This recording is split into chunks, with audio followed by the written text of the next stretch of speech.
다윗은 노브로 가서 제사장 아히멜렉에게 이르렀다.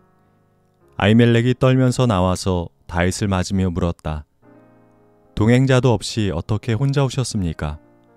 다윗이 제사장 아히멜렉에게 대답하였다.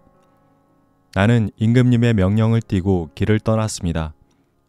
임금님이 나에게 임무를 맡기면서 부탁하시기를 나에게 맡기신 임무를 어느 누구에게도 알리지 말라고 하셨습니다. 그래서 부하들과는 약속된 곳에서 만나기로 하였습니다.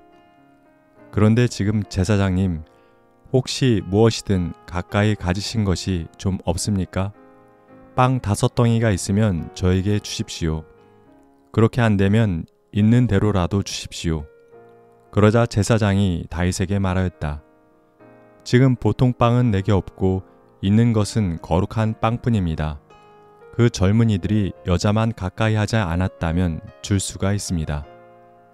사무엘기상 21장 1절에서 4절 말씀. 다윗은 친형제보다 더 진한 정을 나누었던 요나단과 눈물의 이별을 했습니다.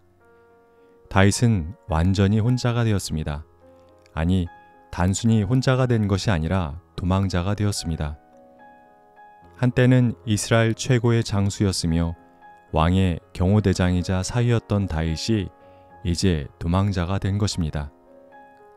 자기의 잘못이나 실수 때문에 도망하는 것이라면 덜 억울했을 것입니다.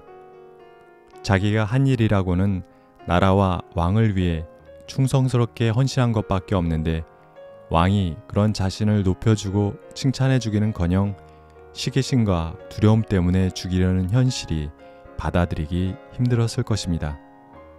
의지할 곳 없던 다윗은 높 땅의 성소로 갔습니다. 높 성소의 제사장 아히멜렉은 다윗을 맞아들였고 다윗은 아히멜렉에게 3가지를 요청했습니다. 첫째로 자신과 부하들이 먹을 음식을 요청했습니다.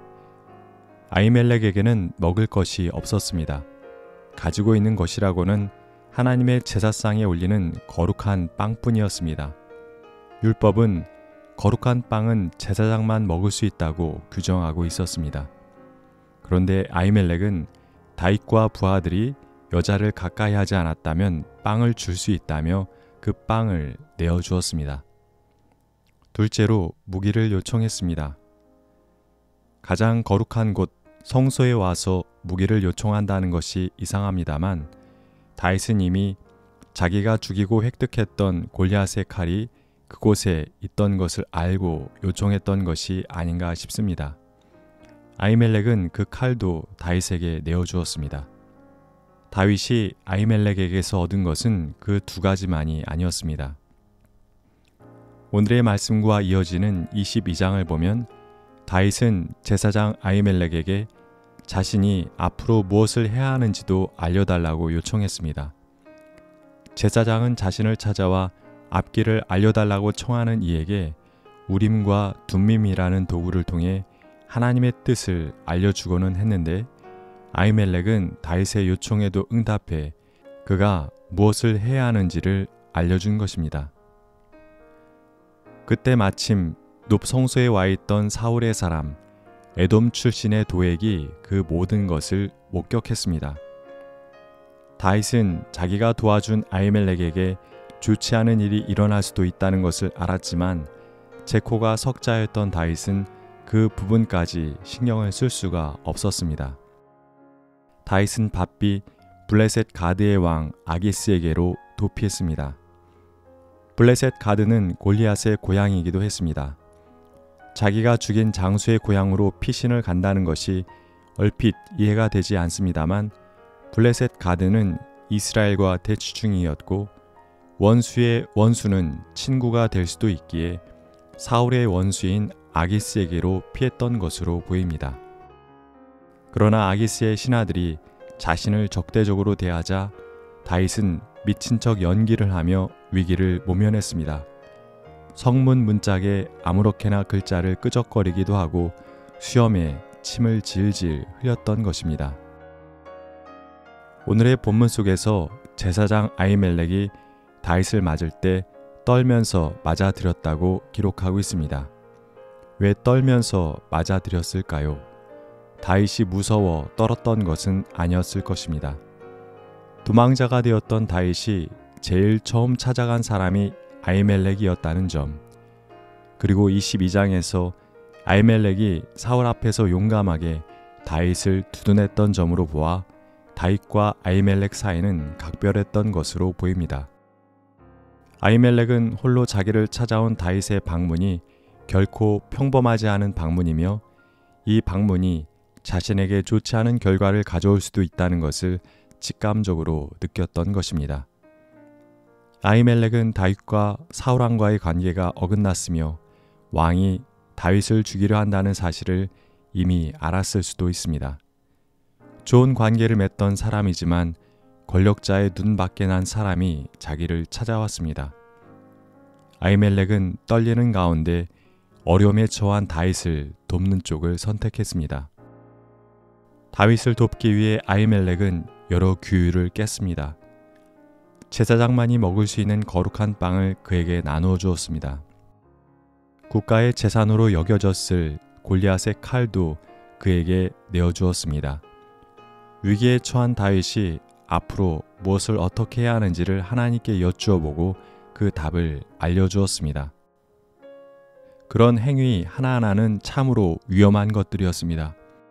혹 사울 왕이 그러한 것들을 알게 되었을 때 그것을 빌미 삼아 사울은 아히멜렉을 죽일 수도 있는 것들이었습니다.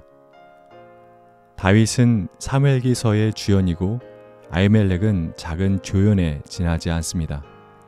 그러나 오늘 사무엘기상 21장에서 아히멜렉은 우리에게 하나님의 말씀을 따라 산다는 것이 어떻게 사는 것인지를 명확하게 보여주고 있습니다.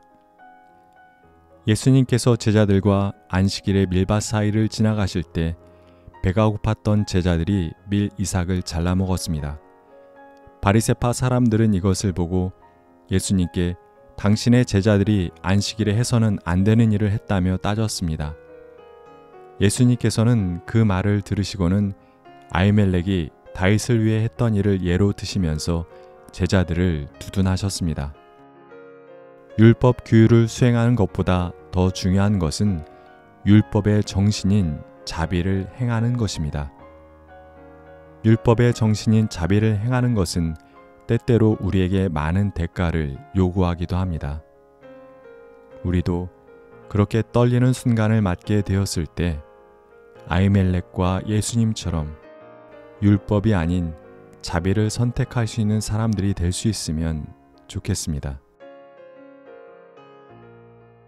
하나님, 무슨 일을 당하든 누구를 만나든 재빠르게 나의 손익부터 계산하던 우리를 불쌍히 여겨 주십시오.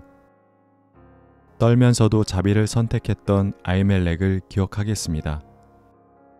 율법의 형식인 조문을 붙드는 자가 아니라 율법의 정신인 자비를 선택하는 자가 되겠습니다. 주님, 떨리는 우리의 마음을 붙들어 주시고 우리로 늘 생명과 자비의 길을 걸어가게 도와주십시오. 아멘.